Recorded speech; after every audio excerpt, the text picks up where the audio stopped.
3 बार उससे हमारा युद्ध हुआ है, लेकिन 2 बात लगातार तीनों युद्धों में होती हैं। प्रारंभ वो करता है, समाप्त हम करते हैं। ये राम की मर्यादा है।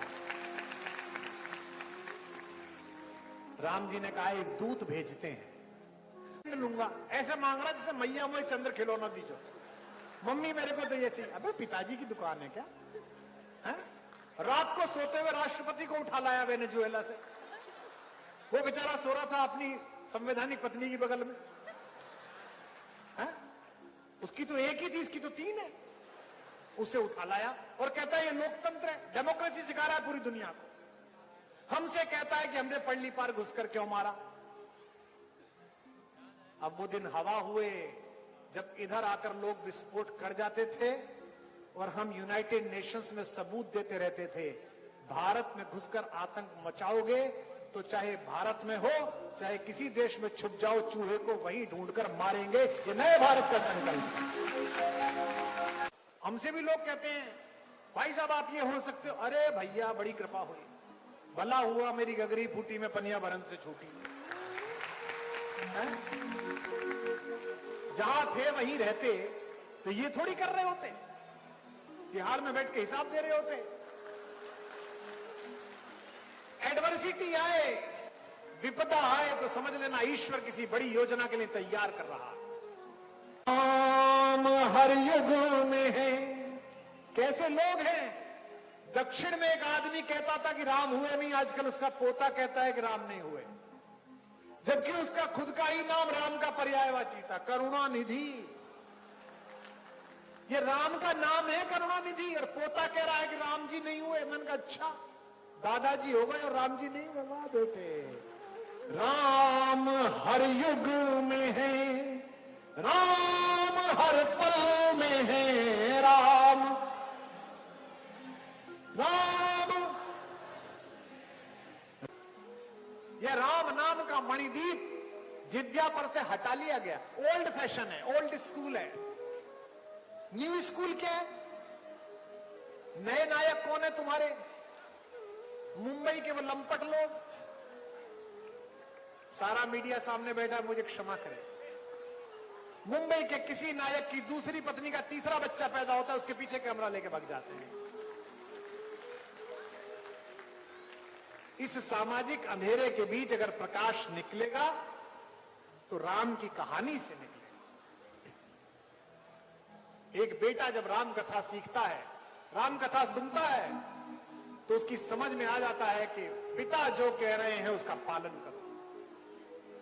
एक पति राम की कहानी सुनता है तो वो सोचता है कि जीवन का सारा पुरुषार्थ लगा दो लेकिन पत्नी को कष्ट ना हो जाए। देश में कोई विदेशी मेहमान आता है तो उसे प्रेम दिखाने के लिए आगरा ले जाते हैं। आगरे में भारतीय शिल्पियों का बनाया हुआ एक अद्भुत प्रदर्शन है जिसे ताजमहल कहते हैं। वो सुंदर इमारत है लेकिन प्रेम का प्रतीक नहीं है। भारत के एक राजा की न जाने कौन से नंबर की पत्नी की स्मृति में बना है, जो 14वें बच्चे को जन्म देते हुए मर गई थी। कोई भी आता है विदेश से मेहमान, बोले ताजमहल ले जाओ। हम भी 6-7 साल पहले, 8 साल पहले एक बार आगरा में थे। पुलिस वालों ने सब दरवाजे बंद कर दिए होटल के। मैंने कहा क्यों? बोले ट्रंप आए हुए हैं, अमेरिका के राष्ट्रपति, फर्स्ट लेडी को लेके। मैंने कहा इनकी तो तीसरी वाली है। बोले नहीं, कोई से नंबर क्यों, फर्स्ट ही कहलाएंगे। उन्हें दिखाने लाए प्रेम का प्रतीक। मुझे क्षमा करेंगे अगर कोई लोग असहमत हो। ताजमहल सुंदर इमारत है पर प्रेम का प्रतीक नहीं है।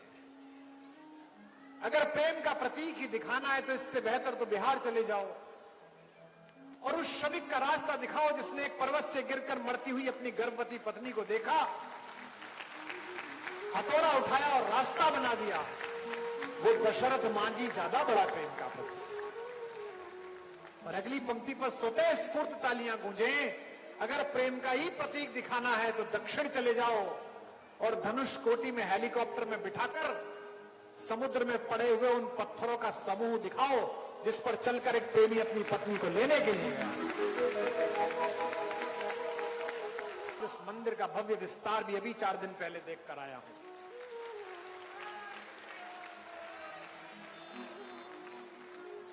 और जैसे ही आदरणीय चंपत जी ने माइक पर बोला कि भगवान के माथे पर जो टीका है ये बंबई के हीरा व्यापारियों ने भेजा है, इसमें 400 करोड़ के हीरे लगे हैं। इनके गले में जो हार है यह सूरत के हीरा व्यापारियों ने भेजा है, इसमें 300 करोड़ के हीरे हैं। भगवान के 7 द्वार पर 600 टन सोना चढ़ा हुआ है। तो मैं रोने भी लगा और हंसने भी लगा।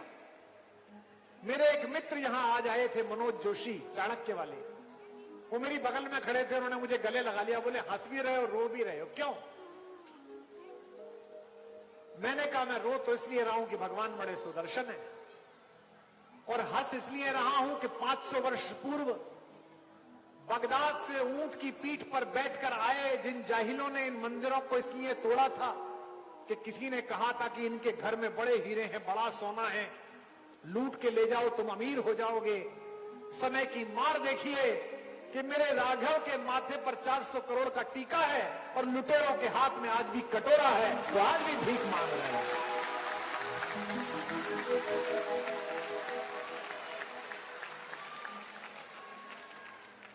और इसलिए भी कह रहा हूं, यहां सत्ता के लोग बैठे हैं, विधायक, सांसद, मंत्री बैठे हुए हैं, इस बात पर भी गर्व अनुभव करिए कि न्याय के देवता ने न्यायालय में लड़कर अपना अधिकार लिया।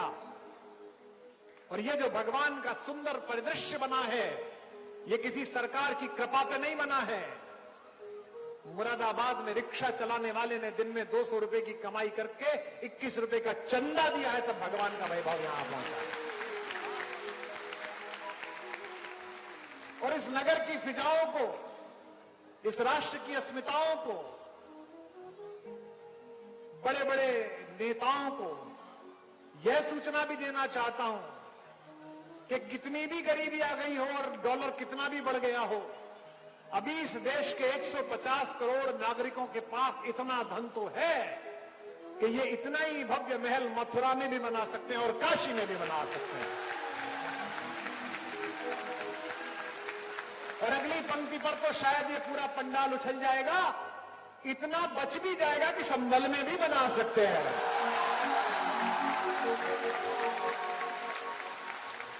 कैसे खड़े हैं भगवान, अयोध्या में जाइए तो कैसे